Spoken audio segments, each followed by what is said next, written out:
What are we making today, Gabby? I'll tell you in a minute, G baby. But meanwhile, hey, hey, welcome everybody to Miss Glow's Kitchen, where there's sugar, spice, and everything nice, where we slice, dice, and entice, using everything we can, from peppers to allspice. What's up, my people? Y'all know what time it is? See y'all in the kitchen. Today we're making Carmelitas. Yep, Carmelitas. Alright, let's take a look at the ingredients for this rich, decadent dessert. You'll need 1.5 sticks of butter. It can be salted or unsalted, but it needs to be room temperature, people. Alright? We'll need 1 cup of flour, 12 ounces of caramel topping, 1 cup of quick oats, and 1 cup of chocolate chips. Any kind of chocolate chips you want to use. Milk chocolate, white chocolate, dark chocolate. Totally up to you. Alright? 3/4 cup of brown sugar. You can use light or dark. 1/4 teaspoon of salt, whatever kind of salt you want to use, and a 1/2 teaspoon of baking powder, of course. 1 tablespoon of flour, 1/2 cup of pecans. Remember now, you can use as many nuts as you want to. I'm going to use more than a 1/2 cup, that's for sure. And take note here, if you use salted butter, then you only want to use 1/8 of a teaspoon of salt. But if you use unsalted, then use the full 1/4. Y'all know what I always say, nothing to it but to do it. Let's get to it. Alright, so the first thing we're going to do with these Carmelitas is we're going to mix the first 6 ingredients. So that is the flour, the oatmeal, the brown sugar, the salt, baking powder, and the 1 3/4 cup of butter, which is like 3/4 cup of butter. Sorry, it's like 1.5 sticks of butter. So it's 3/4 cup of butter, and that's going to equal 1.5 sticks. So, and then we're going to mix it all. So we're just going to get it in a bowl and get it going. All right, at this point we want to take the first 6 ingredients, and we just want to mix them up really well. So once you mix them really well, then you'll be on your way to putting it on a sheet pan. So check it out.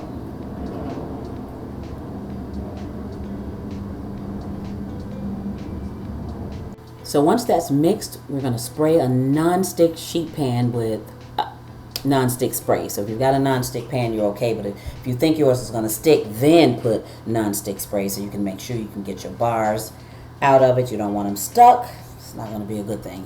All right, so now you want to spread it evenly. If you want thicker bars, then use a smaller, deeper pan. And if you want kind of thin bars like I do, then you're going to use a pretty shallow sheet pan. You can just press it in there. So just make sure you press it around the edges really, really well. And once you do this, this is going to go into a 350-degree oven for 15 minutes. So here we are, more than 15 minutes later, because you're going to let this cool off for about 5 or 10 minutes. You don't have to let it cool off too long, but if you have something to do, you can go and do what you have to do and come back. All right, so into a bowl, we'll put the topping and the flour. And once we do that, we're going to mix this really well. So here's the assembly part. But keep in mind, that's why I said earlier, for now, when we put it in the oven, because it's going to go back into the oven again. So at first, 15 minutes, take it out, let it cool. Then assemble it, put all of this good stuff on the top. Ooh, yes. Right, so mix that flour into that topping really well. And if you don't want to use caramel, you can use butterscotch. You can use any flavor topping you want. So this is kind of like a really versatile, good dessert. And it's kind of quick too. All right, so our chocolate chips. I just spread them over there, helter-skelter, any type of way. Just get them on there.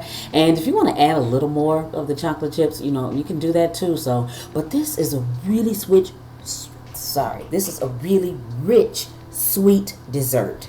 So I am telling you to cut these in small bars. Unless you have a really, really bad sweet tooth, cut these in small bars, because I'm telling you, oh my goodness, I was eating them thinking like, this is really sweet. But I wouldn't take anything out and I wouldn't change anything. So now we're going to drizzle that topping just all over. Just drizzle it nicely. Good dessert, so good. And no, I would not pair it with ice cream. Milk, yes, but not ice cream. So, okay, I wouldn't pair it with any more sugar. Not at all. But, okay, it's so good though. It's so good, so rich, so decadent. You better believe it. All right, so that's spread on there really nicely. Check that out. Y'all know, okay? So here's where I said, you can put, a 1/2 cup pecans. But, again, like I said, it's a versatile dessert. So if you don't like pecans, you can put whatever kind of nut you want to put on. You can put mixed nuts if you like. Peanuts, almonds. You can do what you want with this. Your kitchen, your rules, right? All right. If you haven't hit that like or that subscribe button, don't forget to hit like and subscribe right now and that bell for notifications. But let's keep going. Let's keep putting all these nuts on here because I'm telling you, I'm putting extra. Yes, baby. Anytime I have nuts in a dessert, I like an overload of them. So, yep, this is good. This is good. This is good. And so, this is it. So, this is going to go into an oven once you're done with this. So, this is going to go about 20 minutes. So, let's go 20 minutes.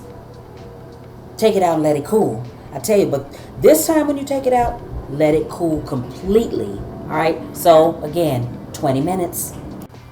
So, this is what it'll look like when it's done baking. After that, take them out and let them cool.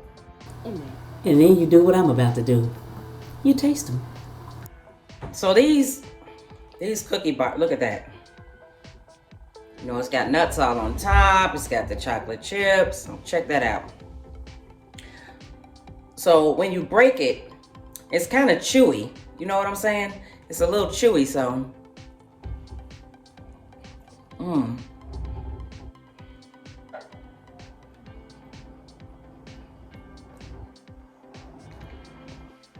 So, I took too big of a bite, but a little bit, it reminds me of a pecan pie squares. So, it's really nutty, it's really sweet. The caramel does shine through, you can taste the chocolate chips. This is really good.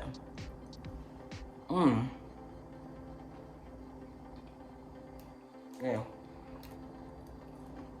So, I tweaked it a little bit, so again, you can see the bottom turns into a nice cookie, and then you got all those other elements on the top. That's so good. Y'all better go make these, for real.